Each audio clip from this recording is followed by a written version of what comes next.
What's up, investors? It's the Russian dude. Let's get straight to the point and talk about some ridiculous Russian propaganda.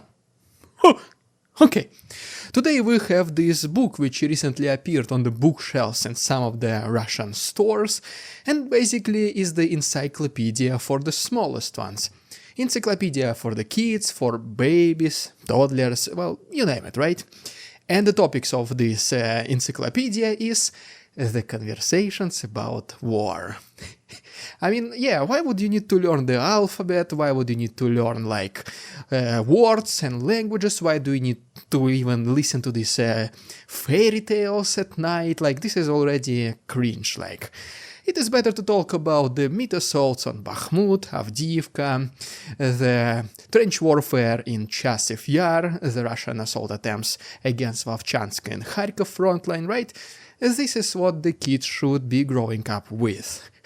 Like, as a most recent dad, I have absolutely no idea which kind of parent you need to be in order to read this to your kid, but, well, apparently I'm far from being a Z-patriot.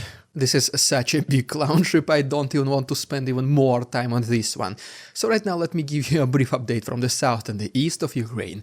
Elite Ukrainian forces Chimera entering the eastern front line, and then I'm gonna talk about Ukrainians finally seizing the initiative along Kharkiv front line and Russian losses reaching 97%. And first of all, right here is the video which Ukrainian army released recently, and they basically show yet another naval drone which is destroying one of the Russian vessels in the Black Sea. Most likely this was a trawler or a tugboat. Next is the video from the left side of Kherson region, where Russians started to prepare some defenses. Well, since this happens in literally open field, this was not a problem for the Ukrainian drone to find them. And Ukrainians, they did use HIMARS to put all of these soldiers to eternal sleep. In the next picture we can see right here, Ukrainian army stated that they were also able to discover two Russian air defense systems called Pantsir and destroy them as well. Unfortunately, Robotny, as you can see from this map, right now is in gray zone, which basically means that Russians started slowly advancing closer to this settlement and contest some area. Before we talk about update from the eastern front lines, right here is the video from the Russia itself, specifically from Rostov region, where one of the biggest oil refineries was targeted and successfully heavily damaged or maybe even fully destroyed by a Ukrainian drone. And then from Marinka frontline is another drone video from Ukrainian side, when they were able to destroy another battle tank of the Russian army. Next is the video from Zhitlivka, Luhansk region, where Ukrainians were able to find another air defense system of Russians. This one is called Tor and successfully split it into atoms. And in Bakhmut, Russians recently attempted another assault which was fully and successfully repelled by Ukrainians. And this video, as you can see, Ukrainian drone literally flies inside the open hatch of a Russian tank. Well, you can only imagine the consequences. And just overall, in the last 24 hours, Ukrainians were able to repel 11 different assault attempts by Russians, primarily next to Ivanovska, Andriivska and Klishivka frontline, and then 4 more were made against Vovchansk. And speaking about Vovchansk, recently elite Ukrainian forces under the code name Chimera, they entered the city, and this was a significant boost both to the Ukrainian morale and to obviously the strength of this resistance. This video, as you can see right here, is what they presented in proof of their actions. Guys, by the way, there's a lot of footage in this episode. I know, unfortunately, I have to censor most of it. Well, you already know my story with YouTube, but if you want to see fully uncensored episode and hundreds of extra photos and videos, they are available on my Patreon, the link is down below. Thanks so much. And since our attention right now in the Kharkiv frontline, let's talk about Ukrainians seizing the advantage and the army losing up to 97% of their forces. But before we proceed, guys, it is Friday, so happy Friday. If you want to help my project, can you please like this video, subscribe to my channel, it does help us the algorithm. You're more than welcome to join our small little cozy community, the Russian Dude Army. For this, thank you so much. You can also follow my Instagram. The link is down below for some dead stories. Right, so speaking about Kharkiv frontline, right here is the video by Ukrainian soldier which shows some combat activities, and then another video from Vovchansk also shows Ukrainians advancing and pushing the positions of Russians, clearing some houses and even taking some prisoners of war. Speaking about POWs, also in Vovchansk, another separate unit of the Ukrainian army was able to absolutely ambush the position of Russians. They did not expect anything, they did not even resist.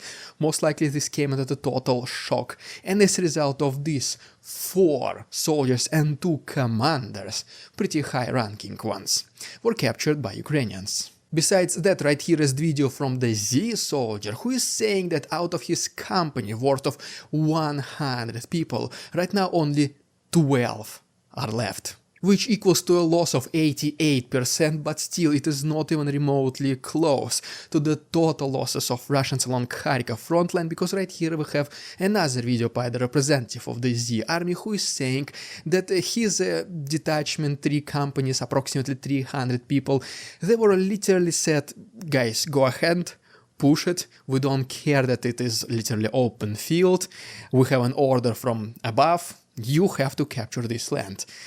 So well, unfortunately for them, out of 300, only 9 are now left, which brings the total losses of this particular completely failed offensive to 97%, which allows you to assume that potentially the losses that we do see are not even close to be to the real ones, because obviously the army underreports those soldiers who never returned home. All this in very basic understanding means that Ukrainians were able to finally seize the initiative, at least along Kharkiv frontline. So guys, let's briefly talk about this right now, and then I'm gonna give you a surprise chapter with Russians developing their new bathtub 3000, like abomination, whatever, which failed completely. And so yeah, so speaking about Ukrainians being able to seize the initiative along Kharkiv frontline, obviously it was Russians who started this offensive.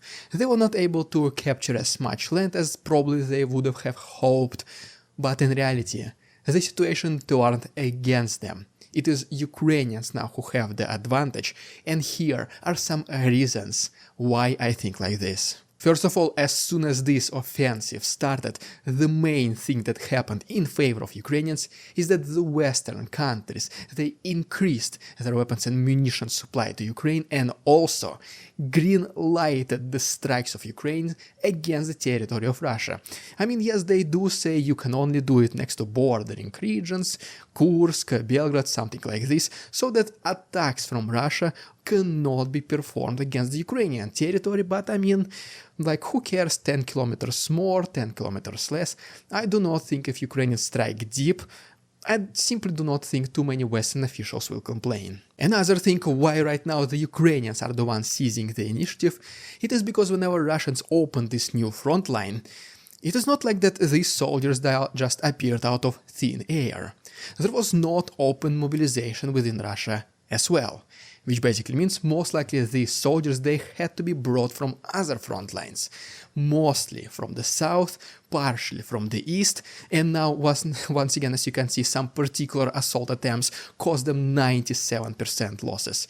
Which basically means that Russians, they stretched thin their entire front line in Ukraine, and some other places are now way less defended. Ukrainians should take advantage of this as soon as possible. And ultimately, because Ukrainians are now able to repel successfully the majority of this offensive, they already stopped the attack by Russians in Kharkiv, I would say completely. Ukrainians are now finally regaining that strength, regaining the belief and confidence in their own Ukrainian army, which is a very good morale boost. But wait, as always there is more, because recently the Z army surprised everyone. They developed this literal abomination bathtub 3000, which they're using on the front lines. What is the purpose of this? Why did they even do it? Why they even showed us this video? Guys, let's talk about this in my extra chapter, which is already available for my Patreon members. If you want to continue watching and have hundreds of extra photos and videos, you're more than welcome to give a try to Patreon. There's 1 week of free access for you to see if you like the series or not. The link is down below, the best way to support the channel. Well, there you have it, guys. Thank you so much for watching. Please don't forget to subscribe to my channel, it helps tremendously. Happy Friday. Go ahead and check my second channel, Russian Youth Investing, the link is down below. And everything else is also down below, my Instagram, PayPal, Patreon, and of course merch, hoodies, pants, phone case. Thanks so much for watching. Please enjoy this outro song and see you tomorrow. All night long, Russian dude, the Russian dude, he'll drink and dance and never